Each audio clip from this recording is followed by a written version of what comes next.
యెహోవా అపవాది అయిన సాతానుతో, నీవు ఎక్కడ నుండి వచ్చితివని వానిని అడగగా, అపవాది, భూమిలో ఇటు అటు తిరుగుచు అందులో సంచరించుచు వచ్చితినని యెహోవాకు ప్రత్యుత్తరం ఇచ్చెను.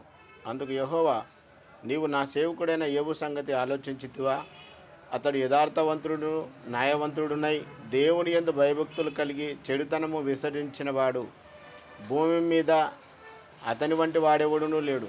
నిష్కారణముగా అతన్ని పాడు చేయుటకు నీవు నన్ను ప్రేరేపించినను అతడు ఇంకను తన యథార్థతను వదలక నిలకడగా నున్నాడనగా, అపవాది, చర్మము కాపాడుకొనుటకే చర్మమును, తన ప్రాణమును కాపాడుకొనుటకే తనకు కలిగినది యావత్తును నరుడిచ్చును కదా అని అపవాది అంటున్నాడు.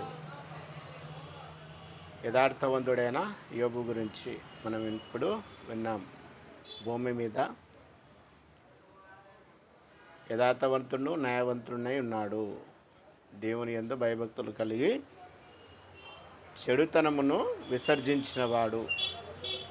దేవునికి స్తోత్రం. అందరికి వందనాలు.